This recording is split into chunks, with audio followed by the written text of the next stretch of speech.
Olá, bom dia, bem-vindos de volta à Introdução à Economia, aula 24. Então,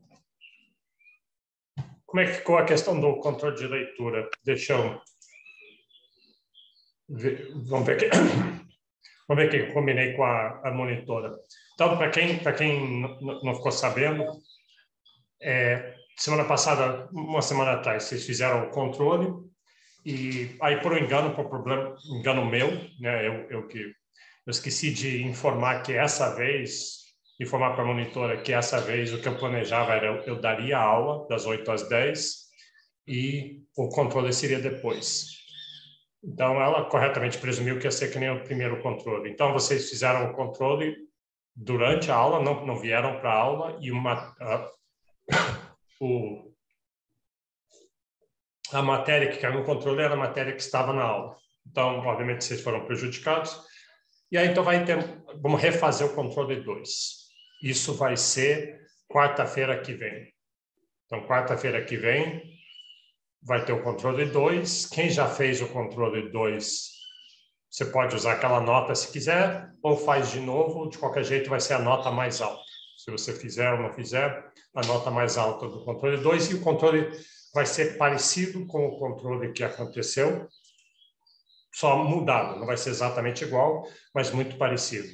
Sobre taxa de câmbio real, balanço de pagamentos, paridade de poder de compra. Então, essa aula, que foi quarta-feira passada, está no YouTube, junto com a aula que teve segunda, e essa aula hoje vai estar lá em seguida. Mas aí, então, vocês podem ver a aula lá. E quarta-feira a gente faz o controle número 2. Hoje, eu vou seguir com desenvolvimento econômico e vou começar a parte de economia brasileira, essa é a matéria que a gente tem.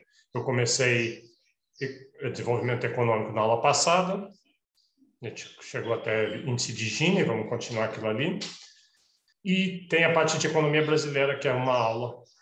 Então, isso vai ser entre hoje e segunda-feira, aí a gente acaba a matéria, aí quarta-feira vocês têm o controle, que vai ser durante a aula. Essa vez, ficar claro, não vai ter aula quarta-feira, o controle vai ser durante a aula, na mesma plataforma que vocês fizeram das outras vezes. E aí, tem mais uma semana depois. Essa uma semana depois na segunda, eu vou fazer uma revisão geral dessa parte 2, do módulo 2, unidade 2, sabe como é que chama? Da matéria, a segunda metade da matéria da disciplina, que vai cair na segunda prova. E daí na quarta, não essa próxima, mas a outra, aí o controle 3. Lembra, a gente tem 3 controles, acabou ficando meio com esse problema do controle 2, empurrou ele para frente. Depois eu vou dizer qual vai ser a matéria dele. Acho que vai ser uma matéria geral, mas especialmente a parte de desenvolvimento que a gente está vendo agora e economia brasileira. E aí, lembrar também que naquela outra semana, é bom ficar atento para as aulas dos monitores. Eles têm aqueles aulões que eles dão e as listas de exercícios que eles têm e tudo esse tipo de coisa antes da prova. Aquilo é muito útil para a prova. Então, essa é a parte da logística. Se alguém tiver uma pergunta, pode fazer agora, pode mandar um e-mail, pode falar com a monitora também. Então, tá.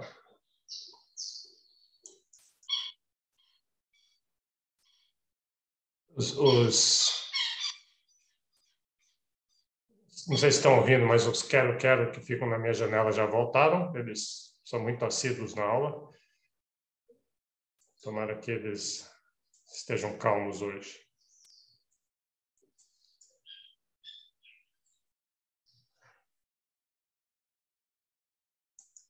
Deixa eu botar o slide. Eu vou fazer uma pequena revisão primeiro do que a gente viu na aula passada.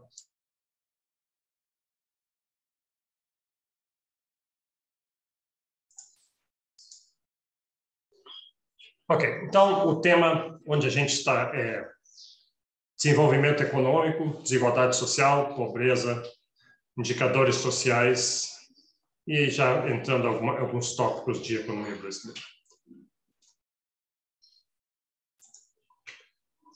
Bom, o que a gente viu na aula passada? Que o tema é desenvolvimento econômico, mas talvez você ficou confuso, porque a gente já fez crescimento econômico, já teve aquela aula de produtividade, investimento, poupança, funções de produção e essas coisas todas, mercado financeiro, transformando poupanças em investimento.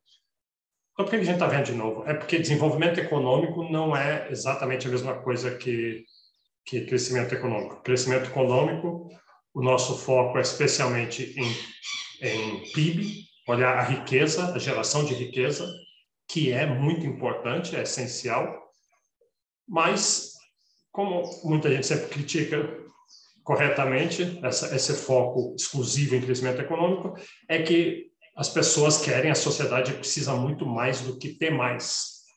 Você quer ter também certas qualidades desse crescimento, tipo igualdade, sustentabilidade do meio ambiente, paz, estabilidade, democracia, tem várias outras características que alguém gostaria que tivesse, além do crescimento econômico. O foco em crescimento econômico, em PIB, não é errado, é correto, porque crescimento econômico tende a resolver vários outros problemas, né? Um país que está crescendo a uma taxa, digamos, de 3% ao ano. 3% ao ano, hoje em dia, para o Brasil, ia parecer muito bom, porque faz tempo que a gente não cresce tanto assim, mas, historicamente, 3% ao ano não é tanto, mas 3% ao ano, ano após ano, após ano, após ano, então 3% é catalisado, exponencial. É a mágica dos juros compostos. Você tem o PIB, ele cresce 3%, no próximo ano você tem 103% do PIB, que cresce mais 3%, daí que aquilo é crescimento em cima do crescimento, em cima do crescimento. Só para você ter uma noção da força do...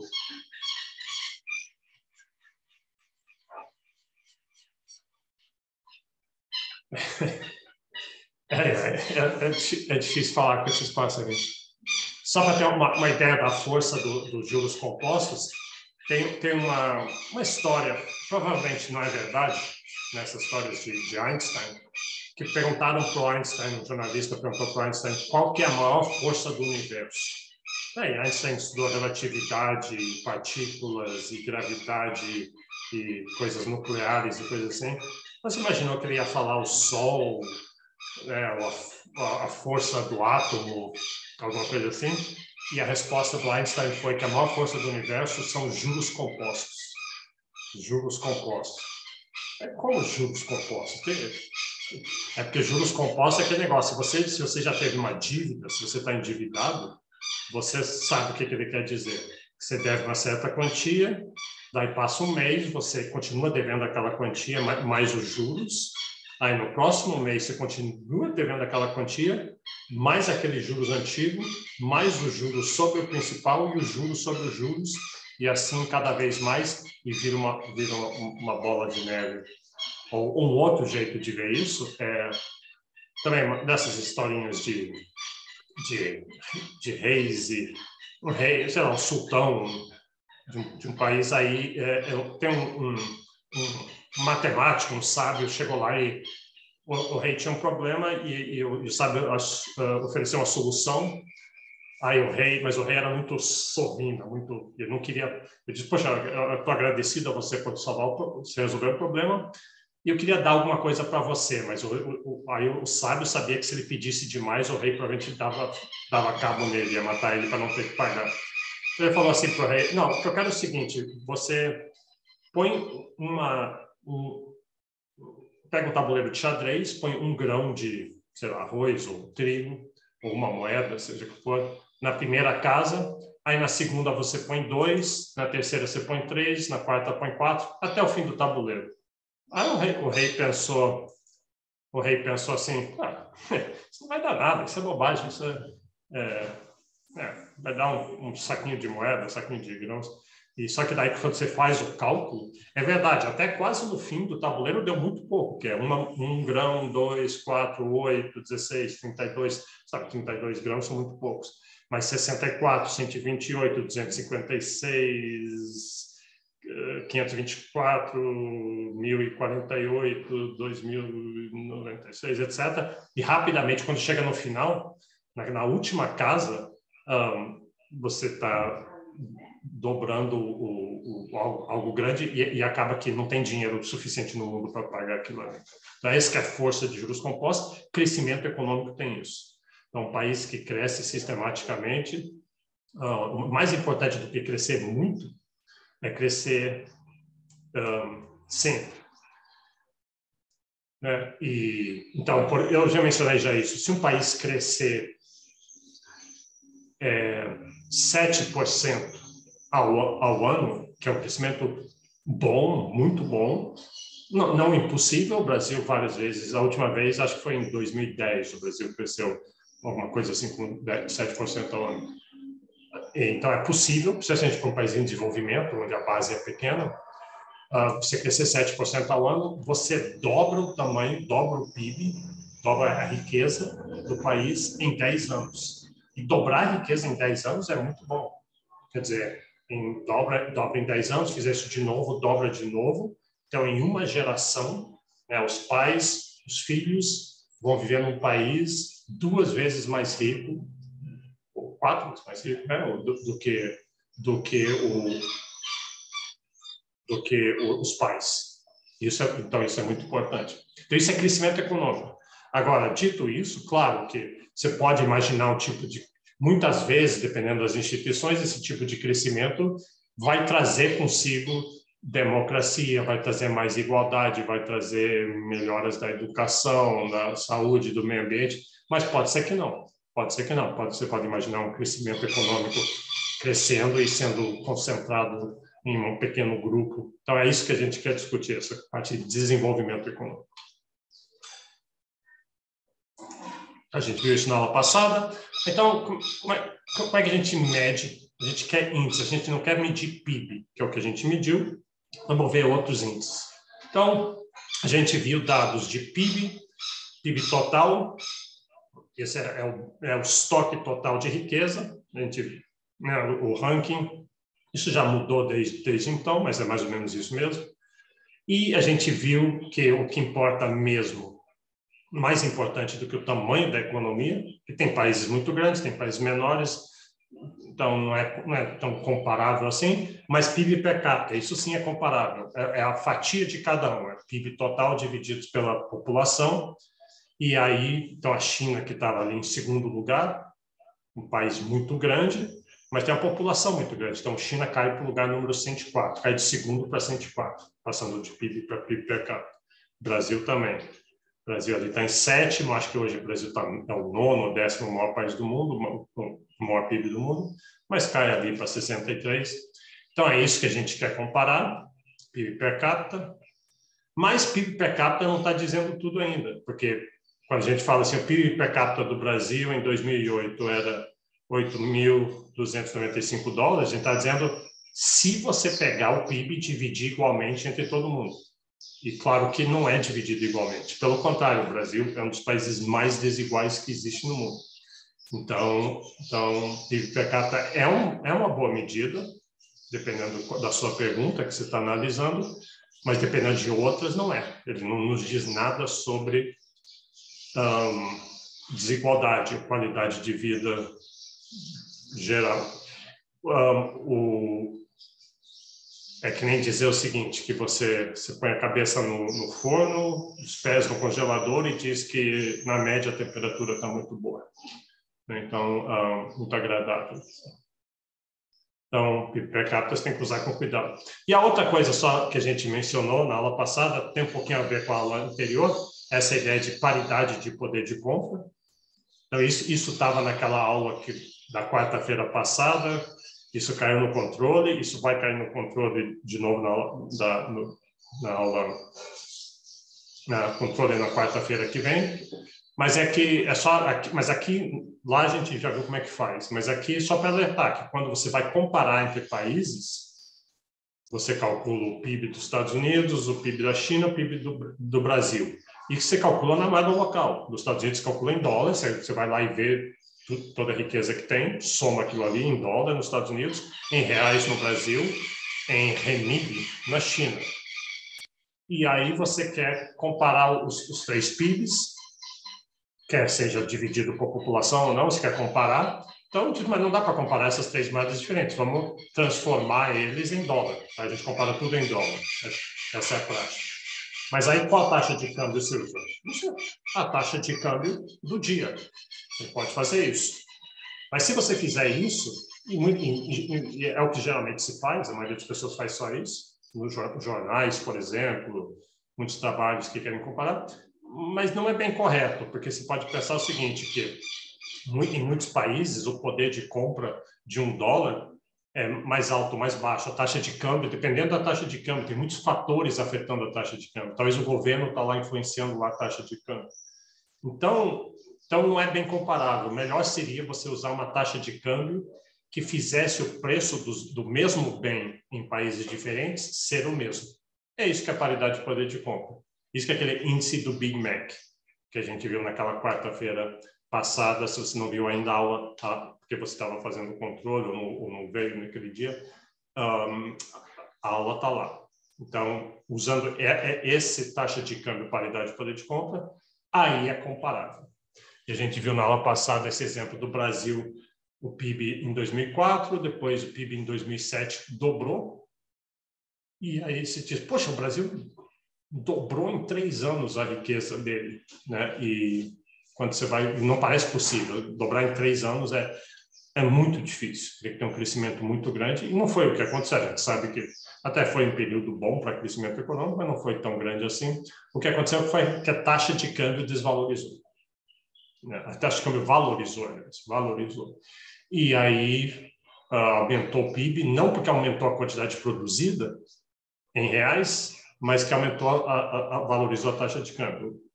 Então, se você usasse a paridade do poder de compra, não teria dobrado, teria aumentado só uns 8%. Que até um crescimento razoável, quase 3% ao ano, mais ou menos, mas não é 100%. Tá, a gente viu isso. E aí, a última coisa que a gente viu na aula passada foi o índice de Gini. Então, o índice de Gini é uma medida de desigualdade, é a medida de desigualdade mais comum que a gente vê, nos jornais usam sempre, e a gente vai ver hoje como é que calcula. A gente chegou a ver um pouco a interpretação, ela varia entre 0 e 1. Um país que tiver igualdade absoluta de renda, todo mundo tem exatamente a mesma renda, o índice de Gini vai ser 0. Um país que tiver desigualdade total, o que quer dizer desigualdade total? Quer dizer, ninguém tem nada e uma pessoa tem tudo. Seria 1. Então, nenhum país é exatamente isso. Você nunca está nos extremos. Vamos olhar aqui. Deixa eu já volto aqui. Tipicamente, ele varia entre um país muito igual, como a Noruega, o índice de Gini é 0,2, né, 0,25, e um país muito desigual, como o Brasil, 0,5, 0,6. Isso para renda. Desigualdade de... Pode fazer um índice de Gini de desigualdade de terra, por exemplo. No Brasil é 0,8, quase. A maioria da terra está na mão de uma parcela muito pequena da população. Então, vamos ver como é que calcula. O cálculo é através do que a gente chama de uma curva de Lorenz.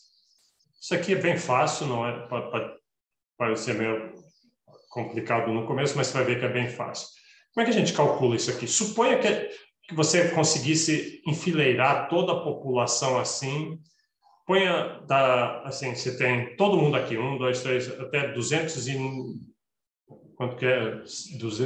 211 milhões de brasileiros. Se quiser, inclusive, assim, começa com os mais pobres, o brasileiro mais pobre, e vai botando para o mais rico, enfileirar aqui. Aí você chega para cada um e pergunta quanta riqueza você tem, quanta renda da renda, quantos por cento você tem. Então, ele tem um pouquinho mais assim. E é isso que está no eixo vertical. Então, você vê, em qualquer ponto que você pegar aqui, você pega um ponto como esse, se diz qual que é, aqui, digamos que eu pego assim, 20% da população, é mais ou menos aqui, assim, 20%. Aqui é 100, né? Então aqui é uns 50, aqui é 20. 20% da população tem essa quantidade da renda aqui. E aqui, metade da população brasileira, metade da população mais pobre tem essa porcentagem da renda aqui. Seria mais ou menos uns 20%, do jeito que eu desenhado aqui. 90% da população tem essa quantidade, seria mais ou menos uns 60, 65. Então, essa linha vermelha é a linha da população de verdade, da riqueza da população, e essa linha de 45 graus aqui, que divide o quadrado, é um quadrado, né, porque é 100 e 100, essa linha é onde você estaria se fosse igualdade total, né? Se os 10% mais pobres têm 10% da população, os 20% mais pobres têm 20% da população, a metade mais pobre do Brasil tem metade da renda, 90% tem 90%, 100% tem 100%. Então, isso seria igualdade total. Só que o Brasil, por enquanto não é o Brasil. Esse país aqui não está na linha de igualdade, ele está mais para baixo, está mais abaulado.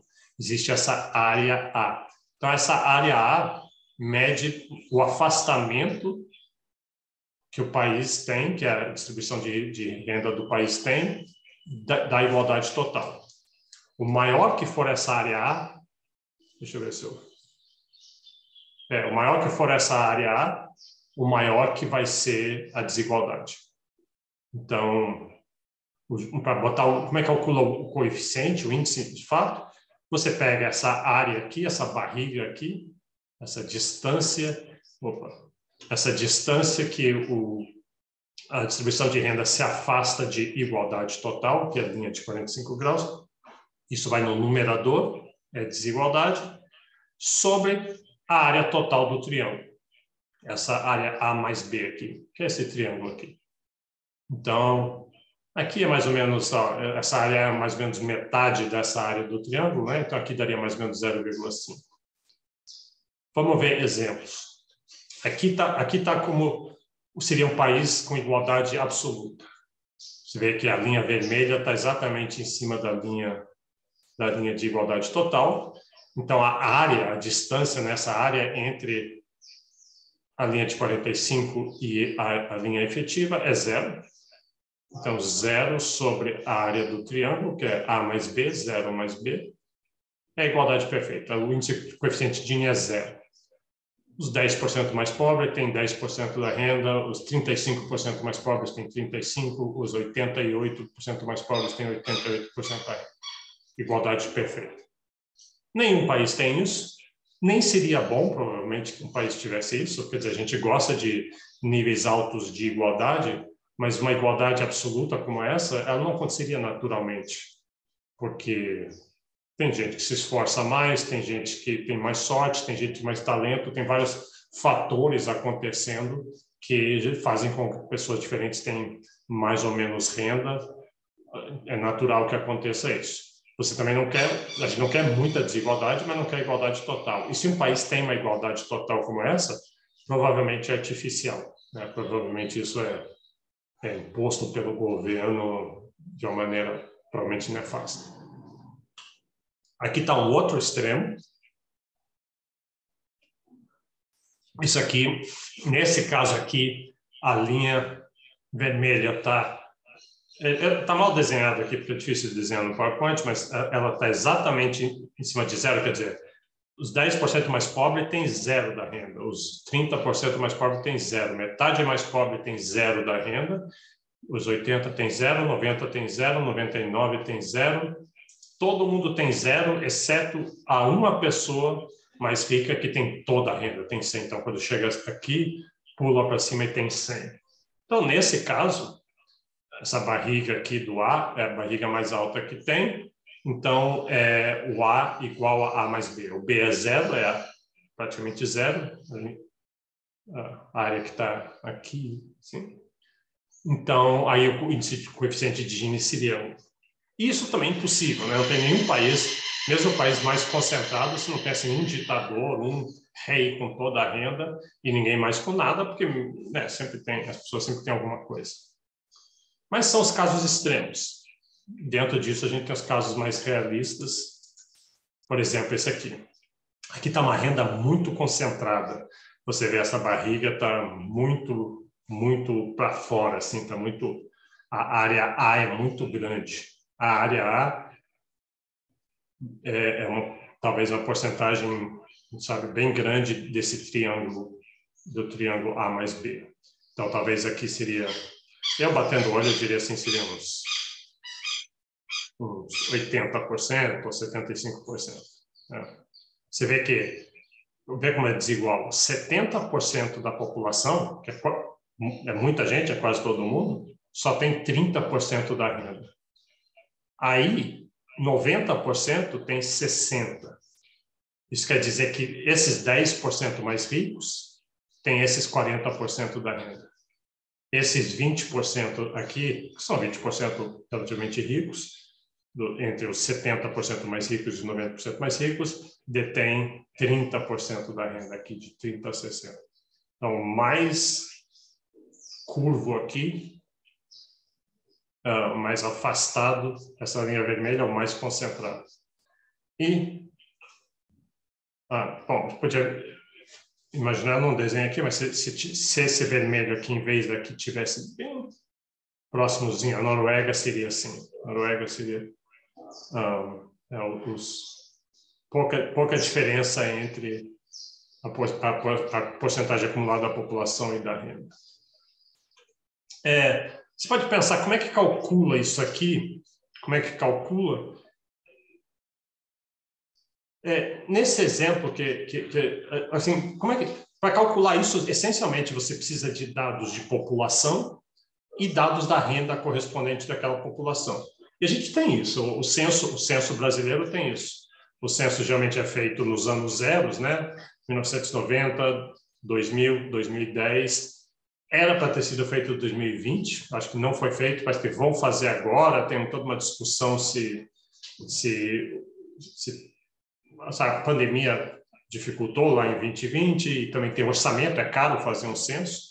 O Brasil, o IBGE, que faz o censo, e é muito bom, o IBGE é muito bom em calcular essas coisas, o Brasil tende a ter dados bons desse tipo de dados, mas tem toda uma discussão, parece que cortaram do orçamento o financiamento do censo e tem muitos problemas ali. Mas os dados existem, né? Então, mesmo quando não tem o censo, tem outras estimativas que dá para fazer, porque esse gráfico aqui está mostrando que é relativo.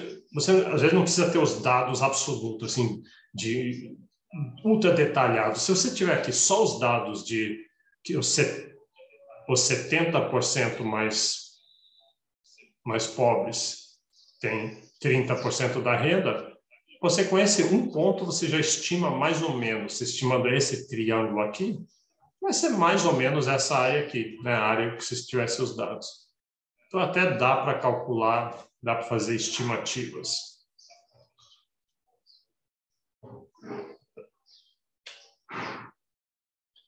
Então, aqui, eu já mostrei isso aqui, mas aqui tá para alguns países selecionados, índice de Gini. Índice de Gini é meio estranho, porque às vezes você passar de, por exemplo, o Brasil aqui, 0,57, você passar para 0,58, então aumentou, ficou mais concentrado, diz, mas é muito pouco. Mas não é bastante. O índice de Gini, ele não tem grandes variações, ele é muito estável e tem muita inércia. Nessa coluna aqui está um outro jeito de medir. Esse é o jeito, põe os 10% mais ricos, a renda dos 10% mais ricos, sobre a renda dos 10% mais pobres. Então, você está ignorando 80% da população, só está comparando os extremos. É um índice não é tão usado quanto o índice Gini, mas é um outro jeito de ver. Você vê aqui no Brasil, por exemplo, os 10% mais ricos têm 51 vezes a riqueza dos 10% mais pobres, que é muita coisa, né? Na Noruega, só 6. Nos Estados Unidos é 16. A renda dos 10% mais pobres, a renda mensal, aqui está per capita, né? Mas é R$ 77, a dos mais ricos, 413. Então, você vê uma diferença muito grande. Então, bom, primeiro, então, Gini per capita, a gente liga para isso, liga para a distribuição. Agora, é interessante que não há uma correlação forte com o PIB per capita, quer dizer, existem países ricos desiguais, países ricos iguais, países pobres desiguais, países pobres iguais e todas as combinações intermediárias. Então, não é natural que seja perfeitamente correlacionado. A América Latina, em geral, é muito desigual e o Brasil é particularmente desigual. O Brasil sempre foi entre os países mais desiguais e isso realmente importa, isso é muito importante. Muitas vezes existe a perspectiva de que a desigualdade é importante, mas não vamos nos preocupar com isso agora, vamos só crescer. Se a gente crescer, o país vai ficar mais rico e daí a riqueza vai chegar nos mais pobres automaticamente. Sabe, se o país cresce, tem muito imposto sendo pago, o governo vai oferecer serviços públicos, e isso pode ser verdade em alguns países, mas não é naturalmente verdade. Depende das instituições, depende de poder político, da briga entre das cisões que existem entre os diversos grupos e classes e outras cisões que todo o país tem. Só a ponto de comparação, os Estados Unidos é mais desigual que a Europa. Os Estados Unidos é um país mais rico, PIB total, uma das maiores rendas per capita, mas é bem mais desigual que a Europa. A Europa tem mais igualdade, e a razão é, a gente vai ver isso na aula que vem, eles têm um contrato social na Europa, eles escolheram um contrato social onde tem mais redistribuição, e, portanto, mais igualdade. Os Estados Unidos têm menos redistribuição, os impostos são menores, tem menos redes de segurança de vários tipos, tipo Bolsas Famílias, esse tipo de redistribuição, e os Estados Unidos é mais desigual, mas o Brasil é bem mais desigual que os Estados Unidos.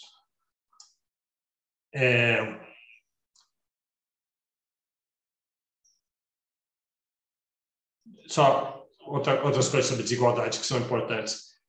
Desigualdade, então...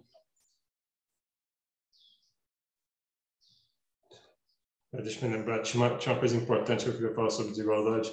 Sim, desigualdade você pode dizer assim, por que a gente quer acabar com a desigualdade? Então, a desigualdade é um objetivo em si, ou a desigualdade, a gente quer acabar com a desigualdade porque ela gera outras coisas que a gente quer? E a resposta são as duas, pode ser as duas coisas. Então, você quer reduzir a desigualdade, especialmente de extrema desigualdade, você quer ter políticas específicas para fazer isso, porque desigualdade, porque você não quer desigualdade, porque você acha errado, os valores, então seria uma questão de valores, de ideologia, uma questão ética, e aí cada um tem uma opinião, mas além disso tem a questão do crescimento econômico. Um país com muita desigualdade tem mais dificuldades em crescer.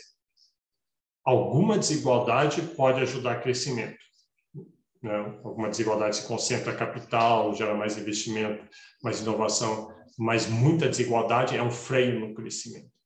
Então, se você está preocupado com o crescimento, um país com o nível de desigualdade do Brasil, você quer reduzir a desigualdade, mesmo que você não tenha aquele valor de querer mais igualdade, mas você quer reduzir a desigualdade para gerar mais crescimento.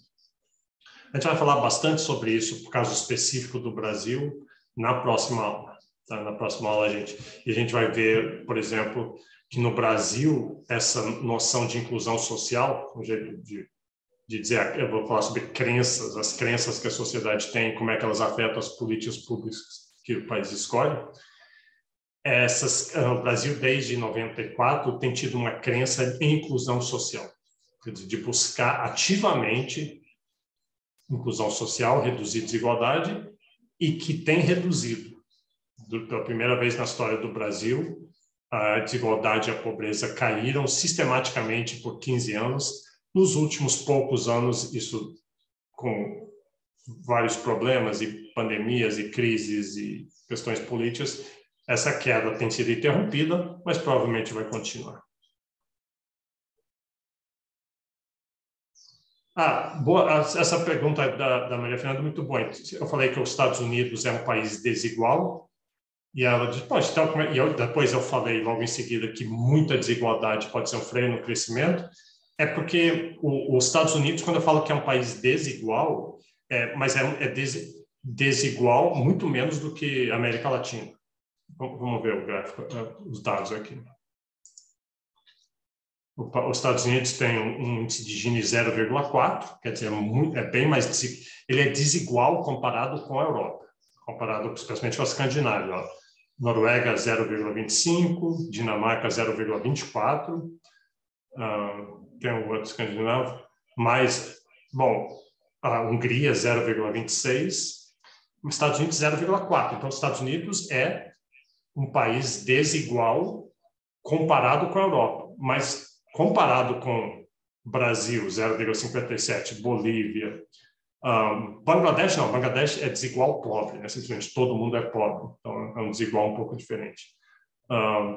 África do Sul 0,57. Então aí os Estados Unidos não é desigual. Então os Estados Unidos têm uma desigualdade que ele escolheu. Isso que eu vou falar na aula que vem, o que eu chamo de contrato social. A sociedade escolhe um contrato social, é um modelo de desenvolvimento em que tem menos redistribuição, menos impostos, e justamente essa escolha faz o país ser mais dinâmico. Tem mais firmas novas, tem mais inovação, tem mais acumulação, mas é uma escolha proposital, mas ele é mais dinâmico, tem menos legislação trabalhista, menos empecilhos para fazer negócios, e por isso os Estados Unidos crescem. A Europa já tem impostos mais altos, tem legislação trabalhista mais restritiva, essas coisas são boas para gerar igualdade, mas elas dificultam o maior crescimento, tornam a economia mais rígida, menos dinâmica. Mas isso comparando os Estados Unidos com a Europa. Então, embora Estados Unidos é um modelo mais dinâmico, menos igual que a Europa, ainda a América Latina é outra coisa. Então aí que está. O nível de desigualdade nos Estados Unidos não chega, antes não chegava. Tem gente que argumenta que os Estados Unidos já está, a desigualdade está aumentando tanto que já está migrando para próximo da América Latina, e onde a desigualdade que eles têm vai começar a ser mais de um empecilho. Mas, historicamente, não foi. Pelo contrário, o nível de desigualdade permitiu que a economia americana crescesse mais ainda. E por quê? Uma das coisas interessantes que você pode perguntar é o seguinte, por que, se você for olhar no mundo inteiro, a desigualdade tem aumentado muito em todos os países. Então, tem várias mudanças que ocorreram nas últimas 2 décadas que têm levado a maior desigualdade, especialmente a questão de digitalização, assim, um monte de atividades, um monte de empregos num país ou foram mandados para países em desenvolvimento, mandados para a China, para aquelas fábricas todas no interior dos Estados Unidos, naquele o meião dos Estados Unidos, as fábricas de automóveis, esse tipo de coisa, onde boa parte da classe média americana tinha seus empregos, tinha uma boa qualidade de vida lá, aqueles empregos saíram. Outra quantidade de empregos foram tomados pela digitalização, pela mecanização. Então, o que sobrou? Sobrou um monte de emprego. Os empregos que sobraram, empregos para pessoas sem qualificação, um monte de empregos com salário baixo, e empregos muito bem pagos para quem tem alguma habilidade. Diploma e alguma habilidade, e cada vez mais, especialmente digitalização, você mexer com computadores e coisas criativas, coisas criativas assim, de produção, não tanto artístico. Então, esses fatores, entre outros, têm levado a uma desigualdade muito grande dentro dos países. Então, a desigualdade nos Estados Unidos aumentou muito nos últimos 20 anos. Na Europa, aumentou muito. Na China, a desigualdade aumentou muito. Antes, a China era toda pobre. Agora, você tem uma elite muito rica na China e uma massa muito pobre. Interessante, isso é para da aula que vem, mas interessante, o Brasil foi na contramão. O Brasil sempre foi o país mais desigual do mundo, um dos mais desiguais, às vezes o mais desigual durante grandes períodos, dependendo do índice que se usar.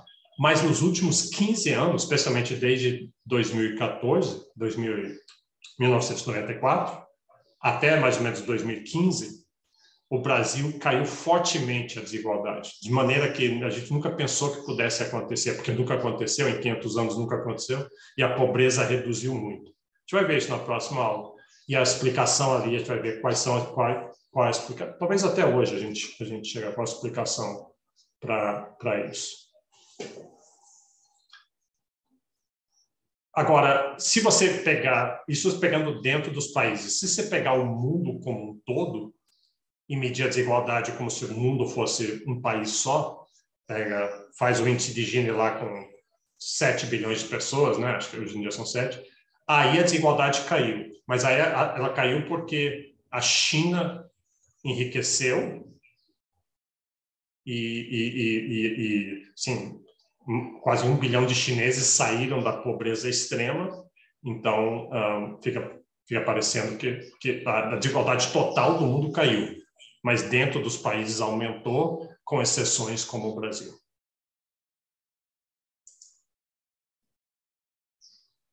Então vamos seguir. Bom, outro índice. Desigualdade é importante, mas tem outros aspectos que você pode querer ver. Um dos mais importantes é pobreza. Então, como é que mede pobreza? Desigualdade não é a mesma coisa que pobreza. Então, linha da pobreza, um exemplo desses é aquilo que eu falei, que o Bangladesh, por exemplo, tem uma desigualdade baixa, mas é uma desigualdade que todo mundo é pobre. A Noruega tem uma desigualdade baixa, mas que todo mundo é mais rico. Então, linha da pobreza. Esse é um índice usado muito. Nações Unidas usa a ideia de ser, vamos desenhar uma linha, essa linha é uma certa renda, inclusive eles fazem por dia. Na época era $1 por dia. Quantas pessoas no país vivem com $1 por dia? $1 hoje é 4,76. Não dá, né? Não dá para fazer nada. Não dá para fazer nenhum lanche com $1 por dia. Eventualmente eles subiram para 1,25 ao dia, ou 2, e o correto é você medir isso em PPC, né? Qualidade de poder de compra, para ter o efeito da taxa de câmbio. Mas é um jeito de medir. Então, eu acho meio... O índice não é muito bom, mas parece diz assim, se falar 20% da população do país vivem com menos de $2 por dia, menos de R$10 por dia. Alguma coisa assim, isso é preocupante, né? Porque daí não dá para viver com isso, não dá para... Mal cobre as suas necessidades calóricas, ainda tem habitação e alimentação, saúde e segurança, as outras coisas todas que uma família deveria ter. Então, isso quer dizer que a qualidade de vida é baixa, as crianças não estão se alimentando o suficiente, não tendo educação. No Brasil, muitas vezes a gente usa salário mínimo, né? Então, quantas pessoas recebem menos do que um salário mínimo por pessoa por mês? Então, a ideia da linha de pobreza é essa. Não é um índice de jeito muito bom.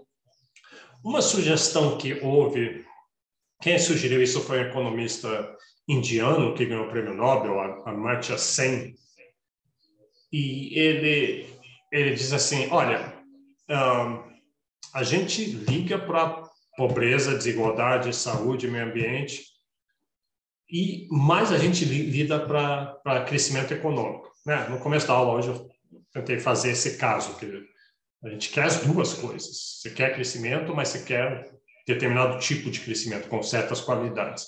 Então eu disse, vamos fazer um índice que capte isso. Um índice que não seja só PIB, mas que tenha informação sobre essas outras coisas. E mais, para ser factível, para o índice funcionar, tem que ser um índice que seja fácil calcular, especialmente que países pobres consigam calcular. E países mais pobres não têm dados tão bons. O Brasil tem dados muito bons, o IBGE tem dados de tudo quanto é coisa, FGV tem dados, e o FIPE tem dados, e tem estados coletam dados. O Brasil, apesar de um país, não é um país rico, não é um país pobre, é um país médio, tem muitos dados bons, mas muitos países africanos, países na América Latina, outros da Ásia, não têm dados tão bons. Então, não adianta querer inventar um índice que tem uma necessidade de dados pesada. Então, eles sugeriram, que tal isso? Um índice que tem 3 elementos. Ele tem um elemento de renda, outro de educação, outro de saúde. Então, entra a renda, entra o PIB, o Produto Nacional Bruto, o Produto Interno Bruto, alguma variante de medida de renda, captura toda a ideia de crescimento, quanto mais, melhor. Mas tem um elemento, tem uma dimensão de educação. Aqui, duas variáveis que a maioria dos países devem ter, pelo menos uma estimativa, a média de escolaridade de pessoas com menos de 25 anos, quantos anos as pessoas passam na escola. Nesse país, na média, as pessoas passam 10 anos na escola, nesse outro só 4 anos na escola. Esse é um dado que dá para estimar, dá para ter. E anos de escolaridade esperadas para uma criança na idade de entrar. Né? Quando a criança está na idade de entrar em escola, na média, quantos anos é esperado que ela possa ter. É meio parecido os dois, mas está entrando informação sobre educação, não está pegando qualidade de educação, que seria coisa importante. O Brasil, né, tem essas variáveis no Brasil já aumentaram muito. Todo mundo tem acesso à educação em geral, existe esse acesso. A questão talvez seja agora a qualidade, né? Isso é difícil de medir. Tem tentativas de medir com provões e ENEADs, essas várias avaliações, mas para a maioria dos países é difícil. E saúde, esperança de vida ao nascer. Né? Esperança de vida ao nascer diz assim, alguém que nasce tem uma mortalidade muito grande em nascimento, né, no mundo, especialmente em países mais pobres. Então, mas uma vez que você nasceu e sobreviveu aquele período inicial que é mais... a partir dali, quantos anos você esperaria viver? De uma época que é 33 anos, em outros países 40. Hoje em dia já está bem alto, já está mais de 70 na maioria dos países. Acho que o Brasil está chegando quase a 80. E tudo isso é um reflexo da qualidade de vida, que a alimentação ela é boa, a segurança é boa, etc. Então, se você pegar esses 3, aí tem uma fórmula lá, estatística, que não interessa para a gente aqui, e vai dar um valor entre 0 e 1, esse índice.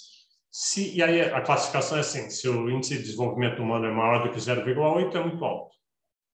Se tiver entre 0,7 e 0,8 é alto, e abaixo de 0,5 é um índice baixo. Deixa eu ver se eu botei isso para os países.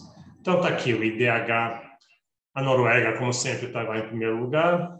Você vê que aqui um país como... Quando a gente viu só o PIB, ou o PIB per capita, tinha países como Kuwait, Arábia Saudita, esses exemplos assim.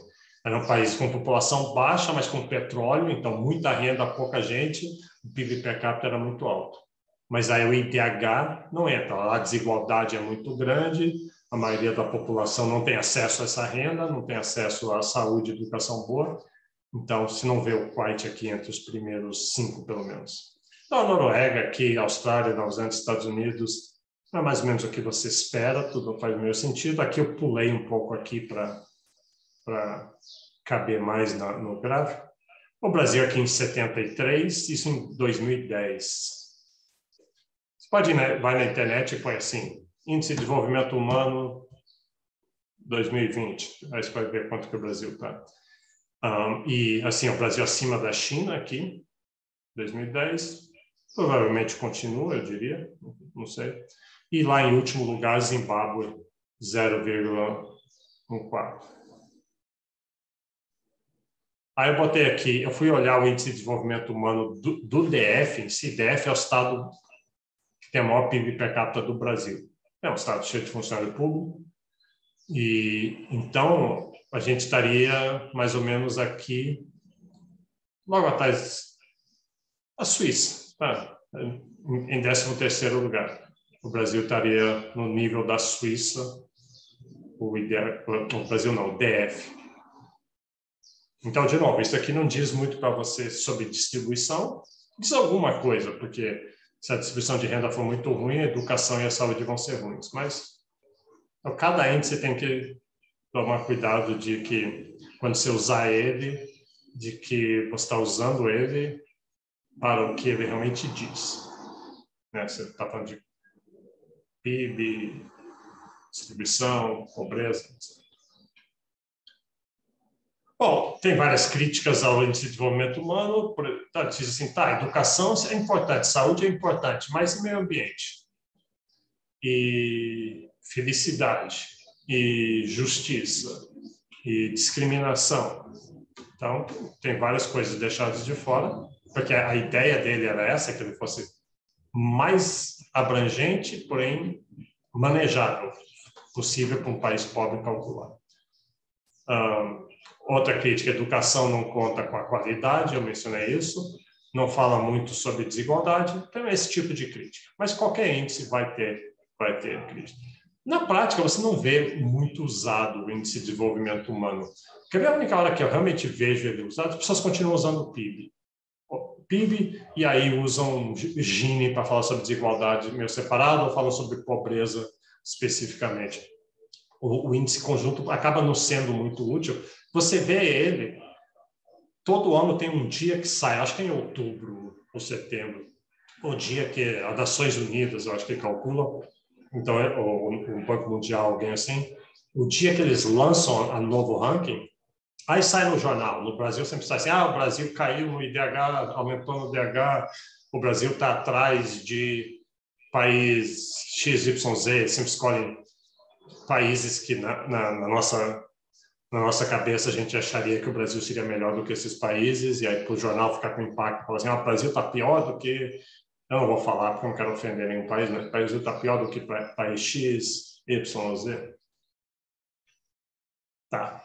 Aqui é só uma curiosidade. Eu fiz o seguinte, eu tive a ideia, isso aqui acabou não dando em nada, mas eu tive a ideia de, poxa, o IDH tem três dimensões, mas você vai na internet, tem tanto índice, tem tanta... tentativas de medir dimensões diferentes de qualidade de vida. Aí eu fiz o seguinte, eu peguei uma semana lá de vou pegar todo o índice que eu encontrar. Cada índice que eu encontrar. Então eu peguei, tem uns 49 aqui, cada coluna dessas é um índice. Tem índices demográficos, por exemplo, crescimento da população, migração, coisas assim, índices econômicos de tudo quanto é tipo, índices ambientais, como poluição, água, índices políticos de estabilidade política, democracia, liberdade, índices sociais, como gravidez adolescente e abuso de drogas, sei lá, coisas assim.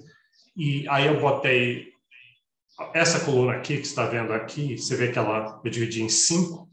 Se está escuro, é que você está entre os 20% melhores. Então, essa aqui é PIB.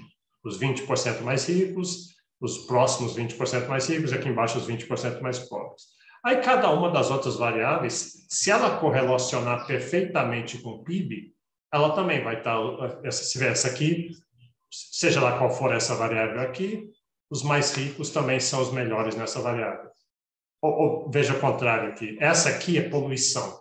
Acho que poluição atmosférica, ambiental, environment. Então, você vê que os países mais ricos são os mais sujos. Né? Os países mais pobres aqui, alguns são entre os mais escuros. Então, o país mais rico tende a ser mais sujo, fazer mais poluição.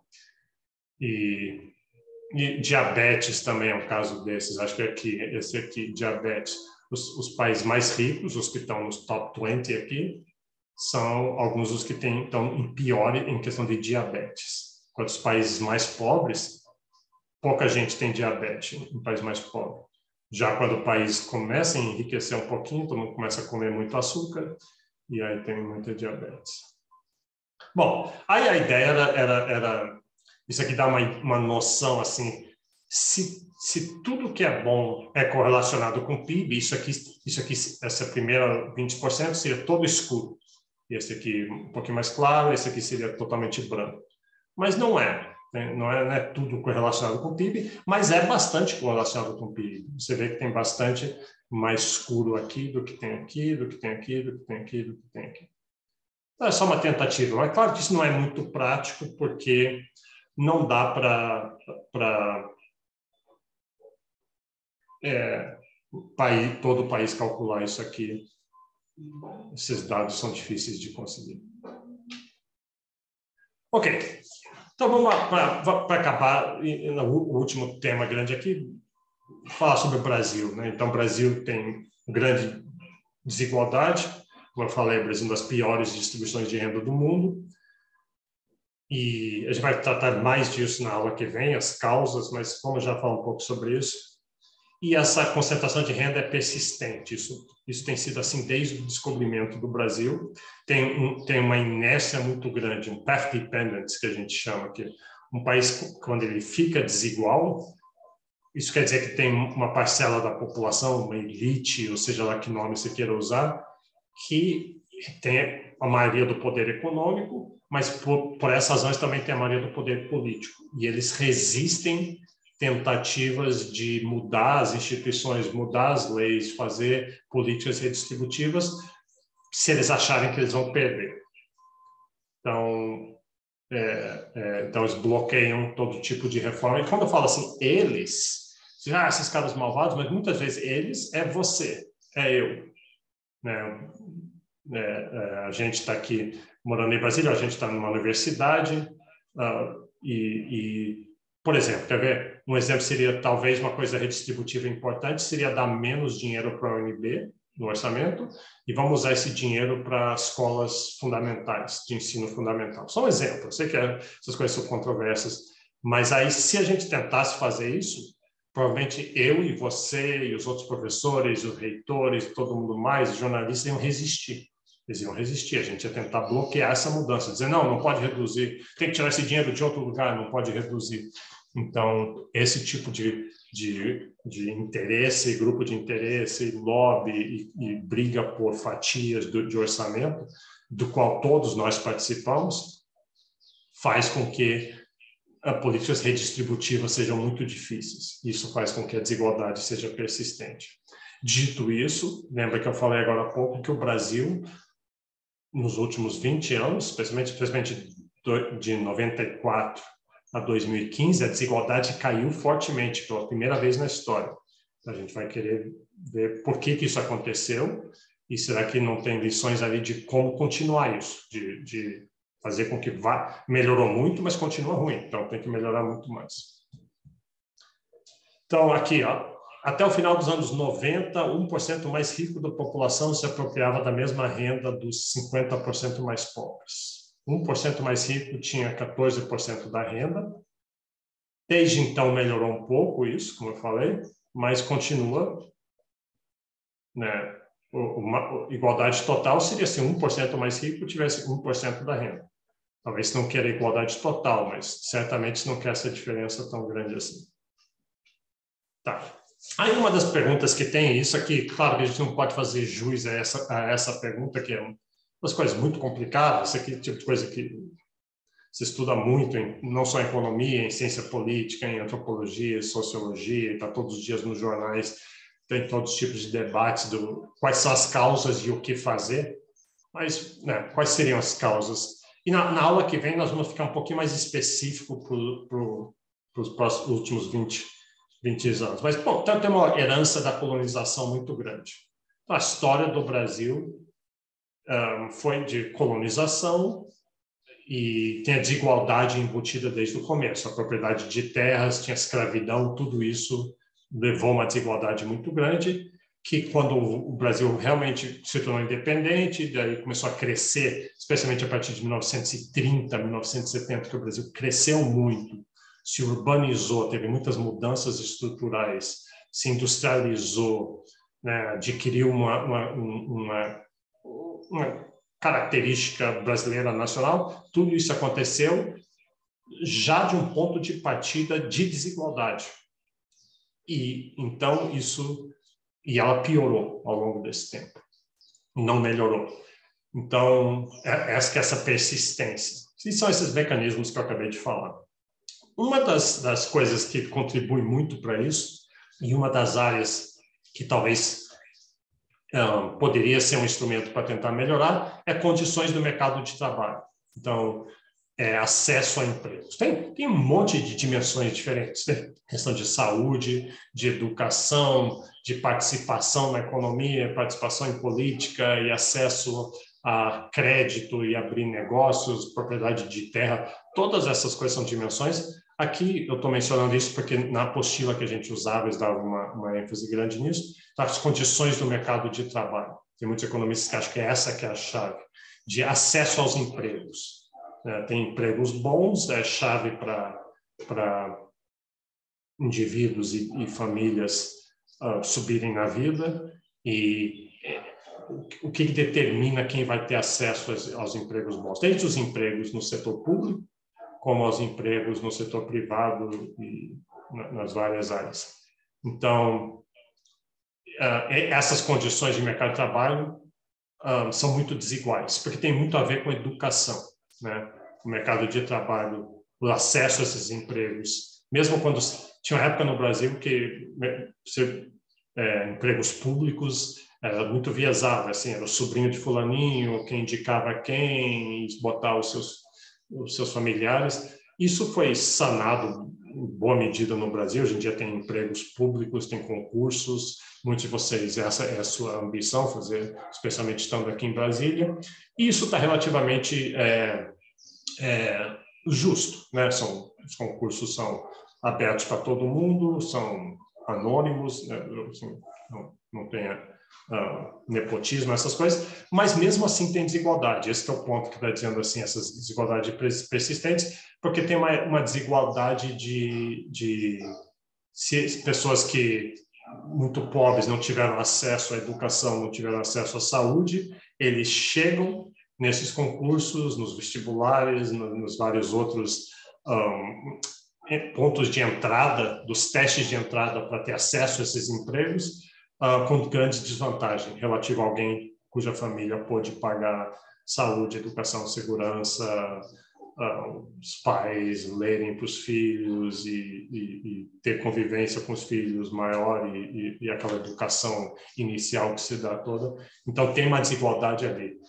Isso cria muito debate sobre a ideia de meritocracia. Assim, vamos fazer um concurso é meritocracia, passa quem é melhor. Mas existe o argumento de que mesmo a meritocracia tem desigualdade já embutido. Essa metáfora da corrida que eles colocam aqui, eles colocaram assim que tem as pessoas já chegam para a corrida, foi uma corrida, né? Você vai disparar, todo mundo vai correr, ganha quem chegar primeiro, vai receber um emprego público, vai receber um emprego privado, as várias oportunidades, bolsa, tudo, seja lá qual for a corrida. E mesmo que ela seja meritocrática, mesmo que a corrida em si seja meritocrática, tem tudo isso que eu falei, né? Essas desigualdades prévias, as pessoas chegam com habilidades diferentes. Existe parte das habilidades que são natas, talento nato, mas isso geralmente é aleatório. Entre famílias pobres, ricas, homens, mulheres, talento é bem distribuído de maneira aleatória, talento nato, mas aí tem coisas que não são. Se você nasceu numa família pobre, você tem menos recursos privados, mas ainda tem menos recursos públicos.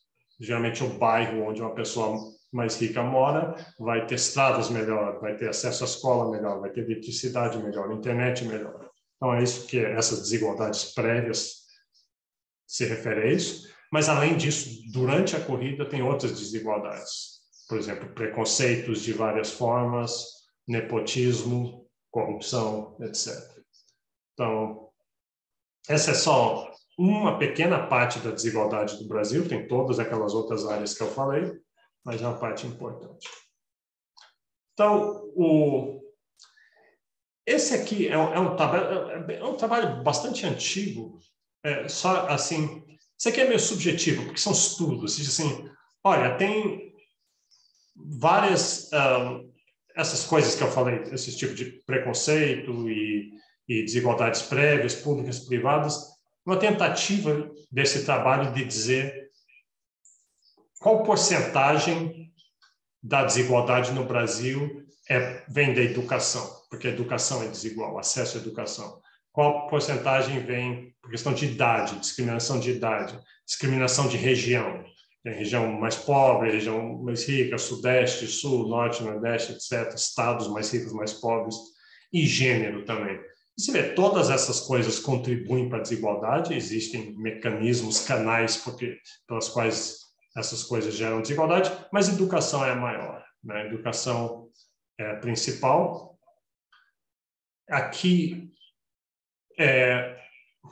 isso aqui não é muito importante, são vários estudos antigos, porque a ideia não é as causas da desigualdade só hoje, as causas originais da desigualdade. Então, são estudos feitos na década de 70, década de 80, olhando o Brasil de 70, de 60, de 50, aquele Brasil na época que o país estava realmente mudando e crescendo, urbanizando, industrializando.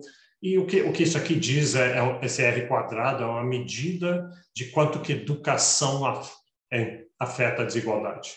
Tem um monte de causas de desigualdade, mas esse estudo, você vê que eles não concordam, mas dizem uma parcela entre 1/3 e metade da desigualdade que tem no Brasil veio por desigualdade pelo canal educação.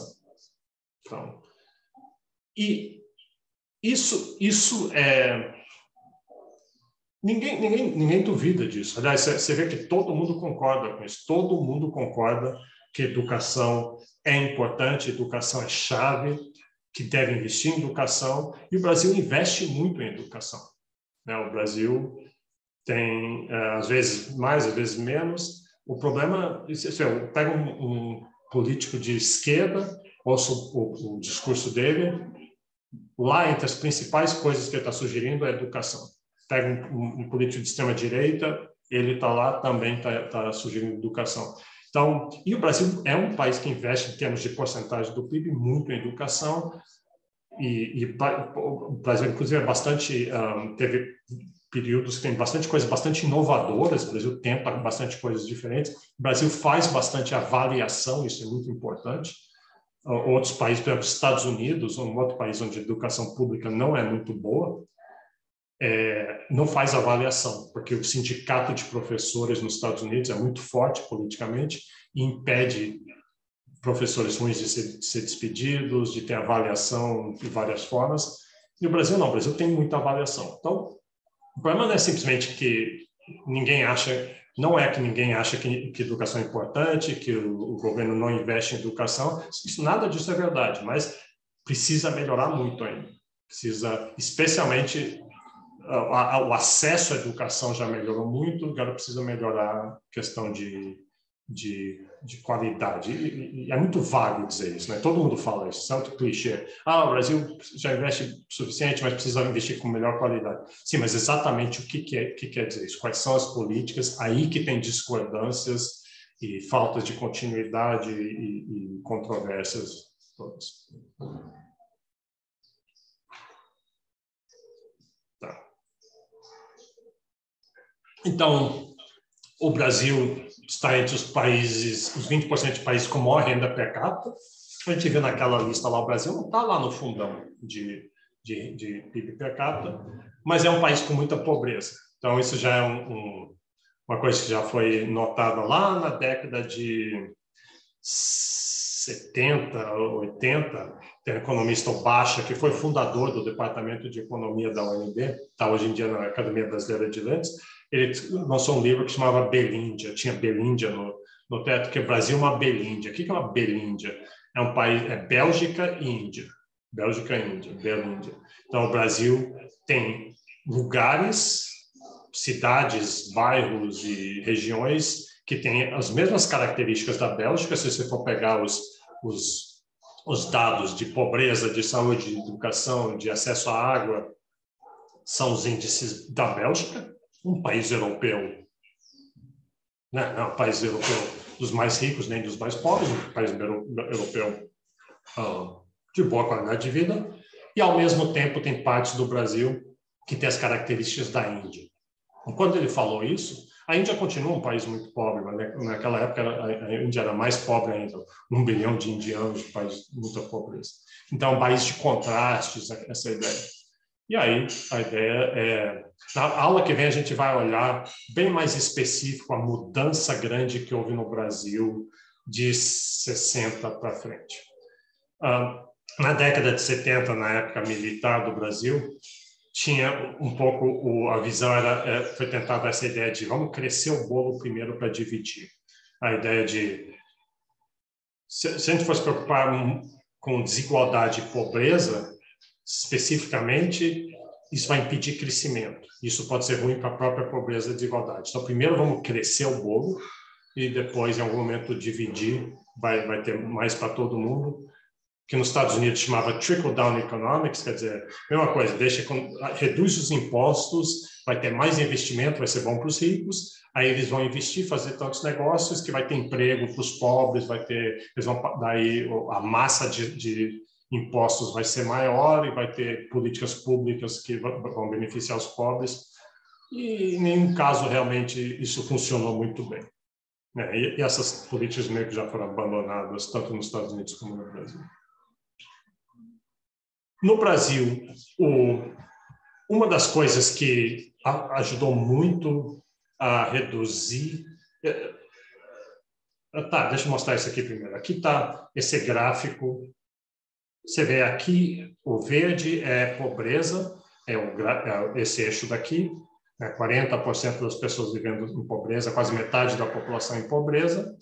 E isso aqui, embora tenha uma variação aqui, um nível muito alto, uma estabilidade alta, e a desigualdade também, aqui em 0,6% mais ou menos, bem alto aqui. Isso, se fosse para trás, ia ser a mesma coisa. Então, uma estabilidade muito grande, pobreza teimosa, desigualdade teimosa, resistindo de não cair, mas, de repente, em 94, começou a cair, os dois começaram a cair, e caíram fortemente. E se seguir, se o gráfico estender, ele continua caindo até 2015.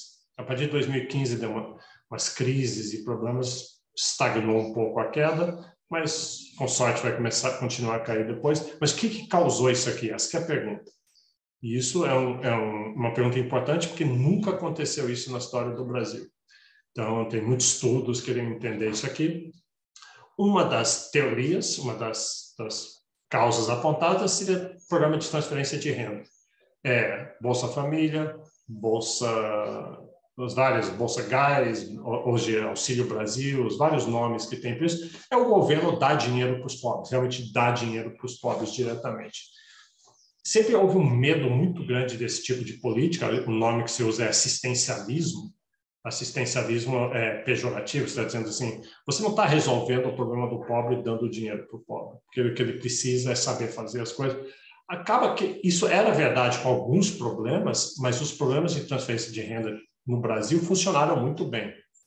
Os vários estudos mostraram que funcionaram bem. Não gerou o que eu chamo aqui de perigo moral,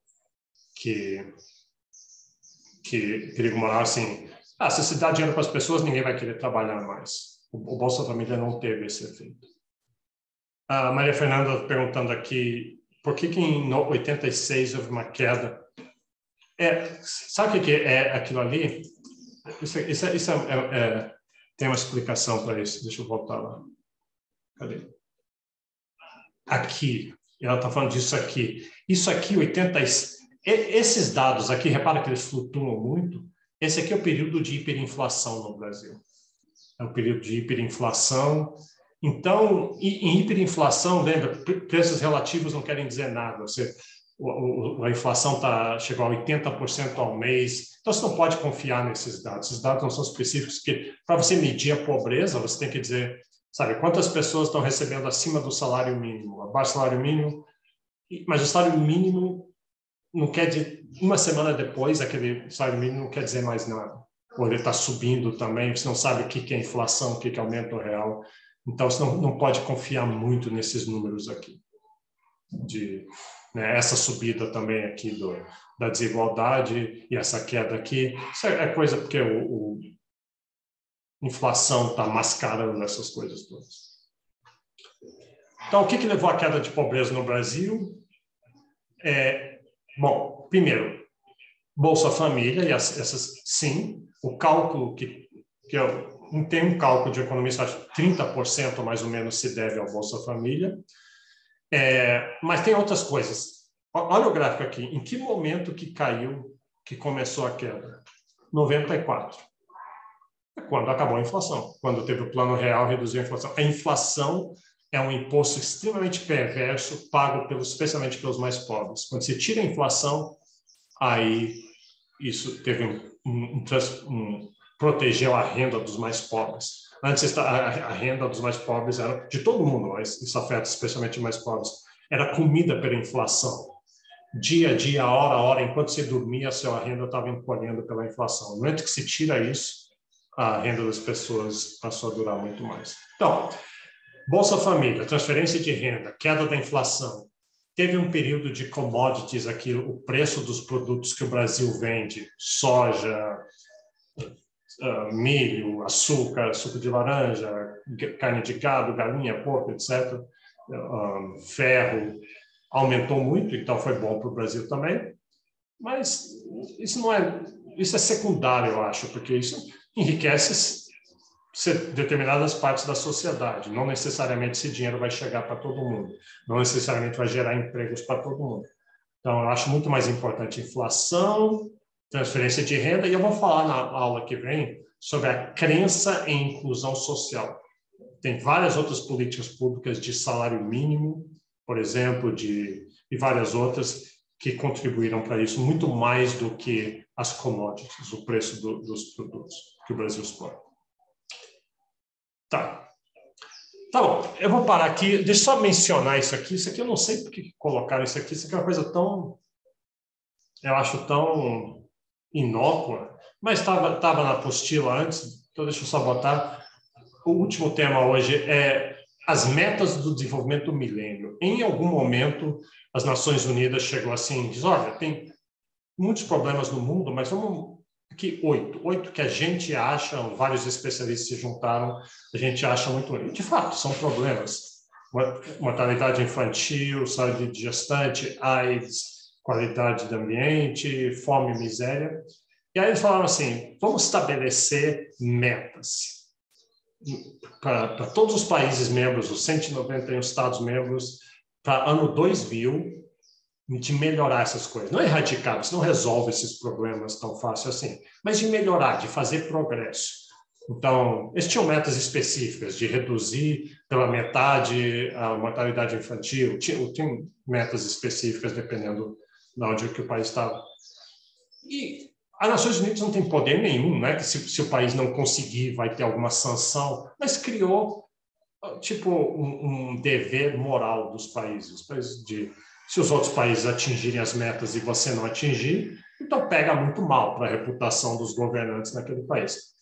Então, não é um programa assim que tem dentes, mas tem esse poder moral e funcionou. E funcionou muito bem. A maioria dos países conseguiu ter avanços além das metas. Então, não é que o programa em si fez isso, talvez tivesse sido a conjuntura internacional que facilitou, mas teve programas também das Nações Unidas, do Banco Mundial, de várias outras áreas, e talvez um pouco isso ajudou a estimular politicamente os países a não querer ficar para trás. Então, teve sucesso, teve tanto sucesso que aqui os resultados variaram, na verdade.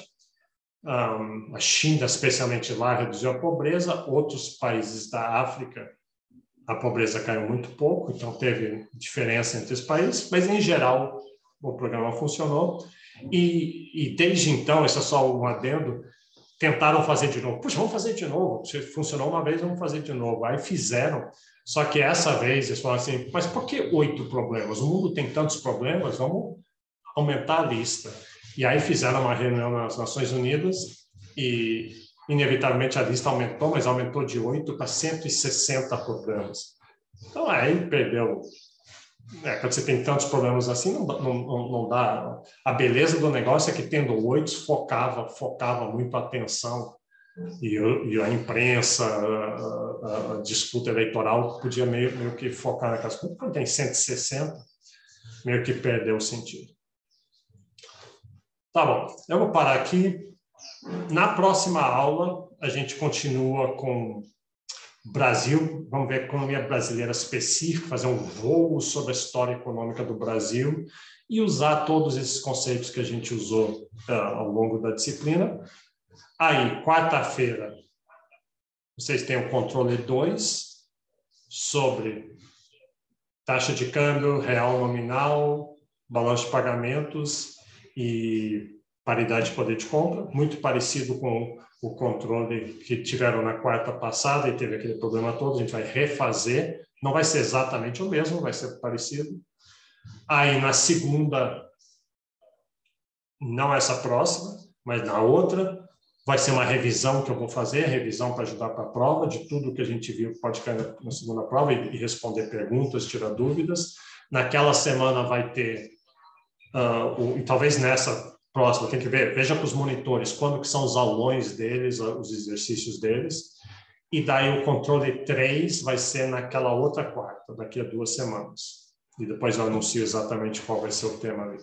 E aí depois a segunda prova, e com isso a gente acaba a disciplina. Então tá bom. Alguma pergunta, alguma dúvida sobre a matéria ou sobre a logística? Então tá bom, vamos parar aqui. E a gente volta segunda-feira.